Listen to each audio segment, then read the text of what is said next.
Hi, I'm John Freitag. I'm with All American Hospice. I'm here today with Mandy Delp.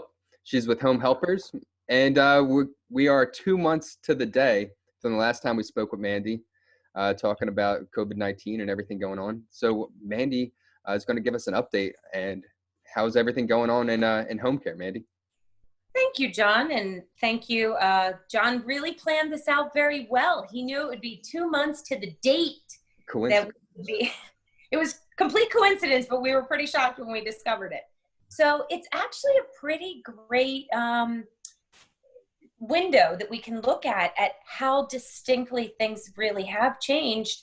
And I can really only speak to the home helpers aspect of things. I cover home helpers of Bucks County. Bucks County was not necessarily the very first hotspot, but it borders Montgomery County, which certainly was. So it was just a matter of days until it really impacted Bucks. Interesting thing is it really did never slow down our phone calls, but it did slow down our abilities to service. So what do I mean by that? Our phones kept ringing because people were pretty desperate. A lot of people were rightfully so. They were very scared. They wanted their loved ones out of the hospital. They wanted their loved ones sometimes removed from skilled nursing facilities, memory care units, assisted living places, just out of fear. Those places didn't necessarily have active COVID, but they were quickly trying to bring their loved ones home, and they realized, oh my goodness, this is a little outside of my scope and spectrum of caring for mom or dad or aunt, uncle, sister. So our phones kept ringing, and we had to do really an attack on two angles. We had to say, how do we protect our caregivers? Because they are the essential workers. They are the front line. They are the caregivers. They are the backbone of everything that we do. And how do we also meet the expectations of the families? So it was a lot of different things. The first things were like rollout of personal protective equipment, which entailed gowns, goggles, hand sanitizer, booties, face Did you guys have masks. difficulty obtaining any of that stuff? I'm sorry? Did you have difficulty obtaining all the PPE? You know, at first we did, and we had certain members of, that's a great question. We had certain members of our office staff that were relegated for like days of sewing because we were getting fabric masks. We didn't, we've always furnished our caregivers with gloves and hand sanitizer. It was a little tight with the hand sanitizer. We did different waves of PPE. So we really drew upon some really cool resources. One of our owners knows a guy at Buyer's Choice, which is in Chalfont. It's like and he had roll after roll of fabric. So all we did was get a template from Doylestown Hospital, how to make fabric masks. Like, it was pretty cool. My own mom, who's a home economics teacher or former, I was like, yo, mom, you busy? Can you crank out like 75 fabric masks for me? So it was kind of cool. We drew upon our resources, and then we got our stuff out to the caregivers. Now, some of them did step away and say, listen, I'm not comfortable with this. We also rolled out sort of an incentive plan. We had some of our caregivers being paid like $5 an hour extra to go into some of the identified hotspot areas, whether it was a skilled nursing setting, because let's be honest, these patients didn't have it, but maybe their neighbor across the hall did. Yep. So we really wanted to honor our caregivers and realize that they were really getting, I don't mean to say combat pay, but they were putting themselves in harm's way, really and truly. Right. Did you guys run into any issues? And I know a lot of agencies did, where the caregivers are now taking care of their family members. Like, so you have kids at home who would have been at school. Now Yes. they need to figure something out. So it's tough to staff, or they are taking care of sick family members as well. Absolutely. And we had some caregivers that just decided to go out on a leave because they just weren't comfortable being exposed to something potentially and then bringing it back to their own household. But honestly, we jumped on that pretty early days. So in the first 10 days, I would say, we lost maybe a dozen caregivers, and out of, pure respect to them, so many great caregivers are caregivers in their personal lives before their professional lives. So we didn't lose a ton of caregivers, and a lot of them, after a period of time and some education about things, some of them have come back and really do want to work again. So we took a little hit, but not what we were expecting, really. Good. So, and like I said, they just really stepped up to the plate. These are, they're heroes. They're amazing. So we would outfit them with as much as we could. My job is on the front end of trying to talk the families through things and trying to help them and assure them that we are still up to par with stuff, and our care is really exceptional and premier. So they had a lot of questions. You know, we did make the decision that we as an agency weren't going to take on active COVID new cases. If our existing cases had COVID, we were going to deal with that in the best way we could with the PPE and really minimize the team that we were sending into that one person. So we were not taking on active COVID, but thankfully there's some of my peers and colleagues that are, because there's got to be someone for those families.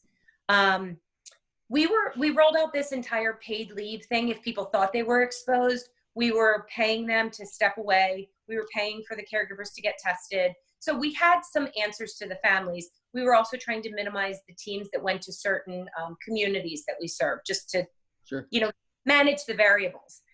But the interesting thing has just been how much effort it takes to assess a family appropriately and still do our job the best way. So we're getting creative. We're going to different rehabs and hospitals and organizing it with the social workers. Can we do a window visit for our assessment? Can we set up a time to call into the therapy team that might be working with that individual? You know, we're doing a lot of things. Can we share some documentation notes?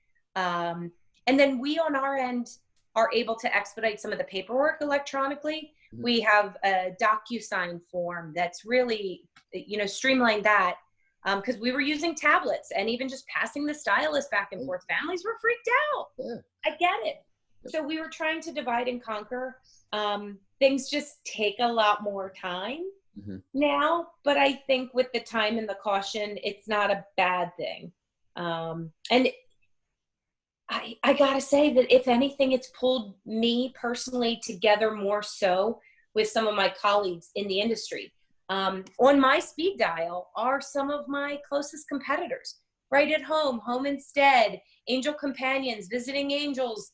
You know, certainly we're just a matter of timing is everything. So if we can't, I know somebody else can. My girl, Desiree Krager, gotta give her a shout out. Premiere on the speed dial. So again, it's kind of who you know in the industry and what their capacities and capabilities are. No, that's good being able to share, and where it's something that you can't handle, maybe they can, and vice versa, you know, so. Absolutely. I will say the one cool thing that I'm so thankful that Home Helpers really dug into and has continued to do and do well is live-in caregivers. And that has been remarkable in this pandemic, because it's really just first of all, it's the most economic. Second, it's the least number of footprints. And if you can make a match between the client and the caregiver right from the jump, my goodness, it can just go sailing beautifully. And families who may have never otherwise thought about it are going, you know what, that's really smart. Yeah, so, especially when you look at the cost of living at like a facility, and facilities are great if you really truly need them. But you know, if you have the ability to stay home and you can swing it. I mean, we are so proud of the live-in work that we do, and we have modeled what we do and how we do it off of beautiful, brilliant people that have been doing this a long, long time, and some companies that are doing this. Shout out to A Way to Stay, the sisters Dana and Devin. I know that Robin Gallagher, who's a big, she's a social worker, John. That's why we like her. I know that she and her new husband are starting like a live-in specific in Philly. So, I mean, there are different shoes for different feet and different styles. And I'm so glad that we decided to kind of keep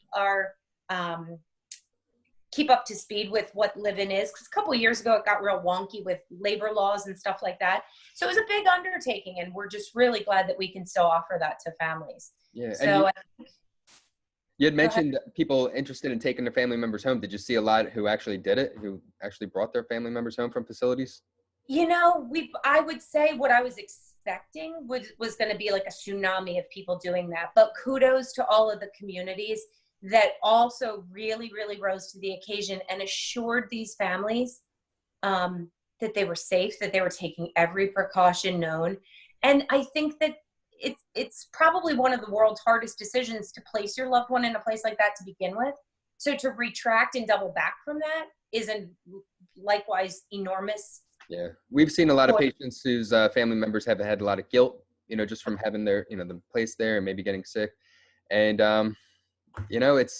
it's unfortunate. And the facilities, they're getting a bad rap, but they're doing the best they can. And oh my goodness, you don't hear all the great recoveries and hear about the heroes in the facilities as much as you should.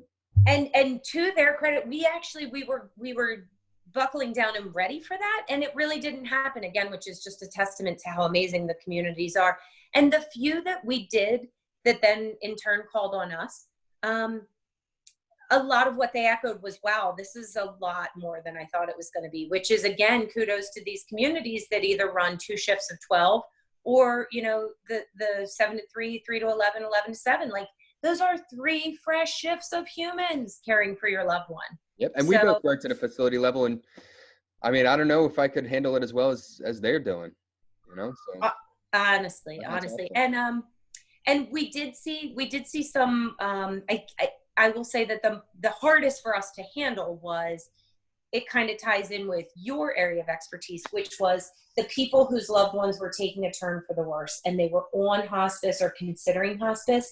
And then the fact that they wouldn't be able to be with them at end of life, that precipitated a lot of calls. And I would say maybe half of those calls asked and did take their loved ones home.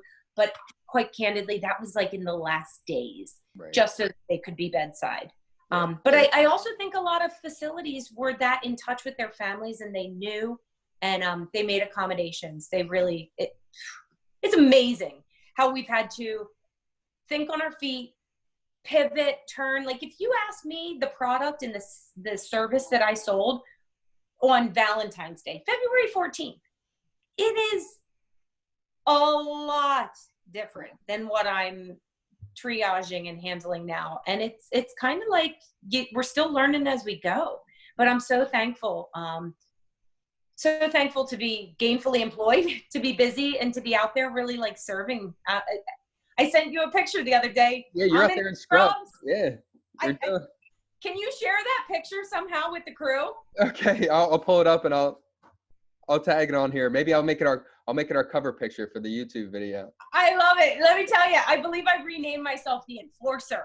I was telling John, and I'll wrap up with this, like, there was a day where I was like taking a selfie in the car in my scrubs and my face mask and everything.